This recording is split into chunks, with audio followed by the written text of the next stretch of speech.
Good morning. Day 2 of online learning.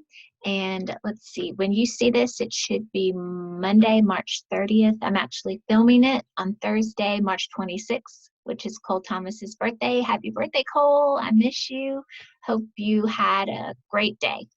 I hope you're having a great day right now, but by the time you see this, it will have already been passed. So um, anyways, let's see. When I left you on Friday's video, you were given an assignment to read parts of chapter 15, and especially the part on the mollusks, and to fill in some guided notes. So what I'm going to do now is go through those guided notes, and you can get out the notes that you took and compare them to mine as we go through. But I will tell you, I'm going to be moving pretty quickly because I have some videos that I want you to see today, and one of them is like 15 minutes long, so I don't want to take up all your time going through notes. So I'm going to put a copy of the notes that I'm going to go through right now on the dashboard, and you will have access to it anytime. So you can always go back and take a deeper look at it and make any changes to your notes then if you want.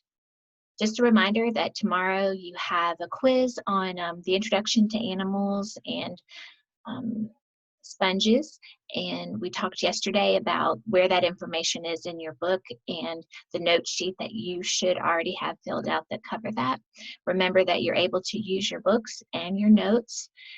As you take the quiz, it's going to be 10 questions, and they'll all be multiple choice or short answer, and you will actually take it online by clicking on the quiz link that will be up on your dashboard tomorrow. So that's that. Okay, to the mollusk notes. Let me see. Okay, here we are. So phylum Mollusca, second largest animal phylum. The arthropod, phylum Arthropoda, makes up the largest phylum with over 1 million species. So while 75,000 seems like a really huge number, it's not nearly as many as the arthropods. Includes a number of different types of organisms that I'm sure you're familiar with: octopus, oyster, snail, slugs, etc.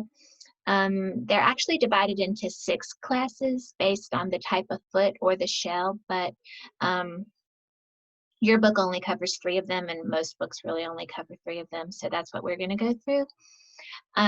There's some characteristics that most mollusks have, but not all. One of them is the mantle.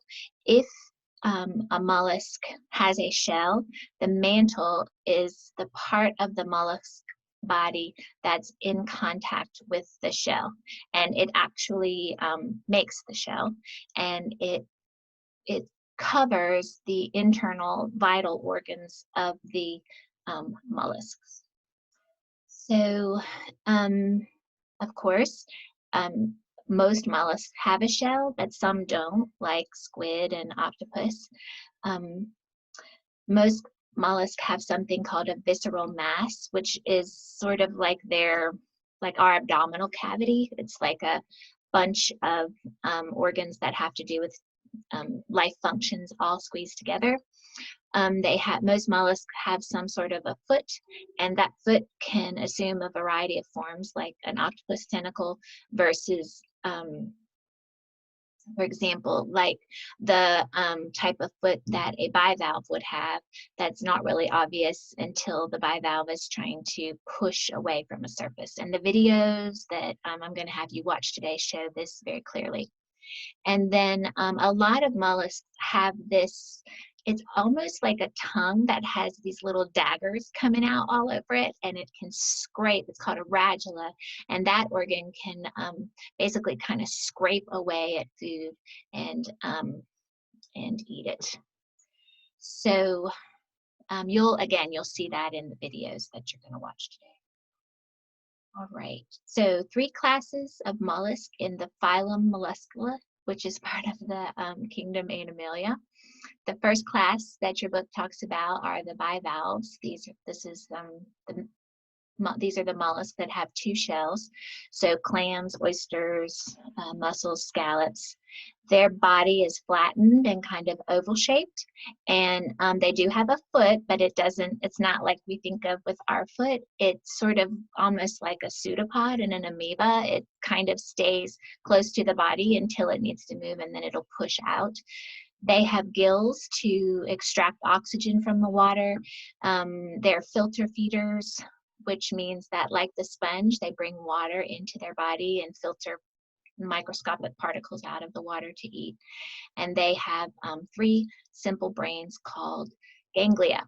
If we, let's see, look at a picture from your book of a bivalve, you can see some of the parts that we're talking about. So here's the siphon that brings water in and moves it through this part of the sponge, and then it goes through the organs and comes out this side. This is how they filter feed, bringing the water in and then the water out. You see their mantle, and that's really all that this whole part here is basically the visceral mass, this bunch of sort of like guts that perform the life functions. Okay, so whoops, shouldn't have clicked that button, meant to go back to your notes. Okay, the next class that your book talks about is the class Gastropoda, which means stomach, gastropoda, stomach-footed mollusks. And here's the examples of those. So snails and slugs, and a real pretty type of mollusk that looks like a fancy slug called a nudibranch. They have a foot located below their visceral mass, and they have either one shell, like the snail, or no shells, like the slug and the nudibranchs. They do have a radula, that scrapey tongue-like structure that allows them to feed. They do have some ganglia around their head that serve as a brain, and they do not have gills, but they do have a structure that serves sort of like a lung, except the nudibranchs do have gills, but snails and slugs don't. So they just have blood vessels that are real close to the surface that allow them to exchange oxygen for carbon dioxide. And if we go here, again, the picture from your book with the snail, you see, so see, here's their foot and here's their visceral mass. So that's why we call them stomach foots, because their stomach lays right on top of their foot, gastropods. And here's those blood vessels that can come close to the mantle, and as air goes past these blood vessels, or water, if we're talking about sea snails or sea slugs, they can exchange gases through there. There's the radula, the kind of little scrapey tongue thing, and the very small little nerve centers called ganglia, which serve as their brains. Okay.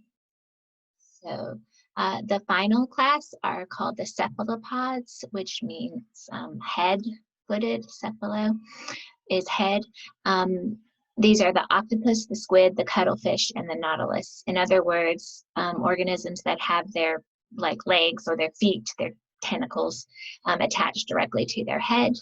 The foot is usually extended and divided into a number of arms, which you guys are familiar with. You guys know what an octopus is. And these creatures are really pretty cool because they tend to have special defense mechanisms that allow them to be active in the open ocean. So like camouflage and shape shifting and ink screens and different things like that. They can squeeze into really small spaces, and you remember probably learning about them in 7th grade, but the videos that you're going to watch today for the rest of your lesson will remind you of those things. Okay, so that's it for today. As far as me talking to you, what I would like for you to do now is to close this video and watch the other 2 videos that I have listed on your dashboard for today. One talks about mollusks in general, and the other talks about how octopus shape shift and color change. I hope you enjoyed them, and I'll see you tomorrow. Bye-bye.